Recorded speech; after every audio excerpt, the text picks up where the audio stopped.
House wife কি কোনো কাজ না? তাদের কাজ তো আরো বেশি। যারা অফিস কাচারিতে কাজ করে তাদের থেকে অনেক বেশি পরিশ্রম তারা করে। ছোট ছোট ছেলে মেয়েরা পড়াশোনা ছেড়ে দিয়ে সংসার করার মানে আনন্দে নাচছো, তাদেরকে বলছি সংসার কিন্তু রবিবারেও বন্ধ থাকে না।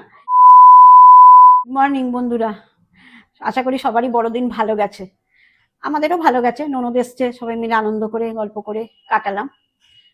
একটা কথা মাথার মধ্যে হচ্ছে জানো, এই শীতকাল তো কাজকর্ম করতে বেশি ভালো লাগে না, মনে হয় একটু বসে থাকতে পারলে ভালো হয়, কিন্তু সংসারে তো আর তা হয় না। সারাদিন কাজ করছি তখন কারোর কিছু নজরে পড়ে না। তুমি একটা দিন একটু অসুস্থ হয়ে পড়ো, একটু বসে পড়ো, তখনই দেখবে সবাই বলবে এইখানের এই কাজটা হয়নি, ওখানের ওই কাজটা হয়নি, এইসব কথা কানে আসে। কিন্তু দেখো, আমাদের ছাড়াও কিন্তু তাদের চলবে না।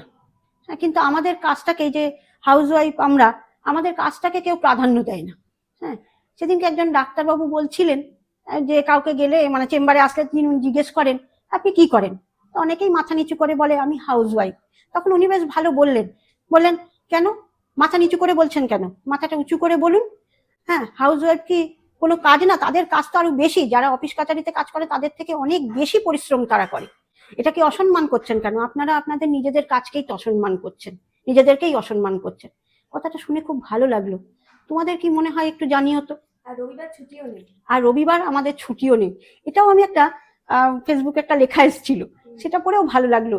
যে লেখাটা এলো যে যারা ছোট ছোট ছেলে মেয়েরা পড়াশোনা ছেড়ে দিয়ে সংসার করার মানে আনন্দে নাচছো, তাদেরকে বলছি সংসার কিন্তু রবিবারেও বন্ধ থাকে না। মানে সেই বুঝে বোঝাচ্ছে যে তোমরা আর ভালো করে পড়াশোনা করে চাকরি বাকরি এসব করো, আগেই সংসারে এসো না। হ্যাঁ, এই কথাটাও আমার ভালো লেগেছে।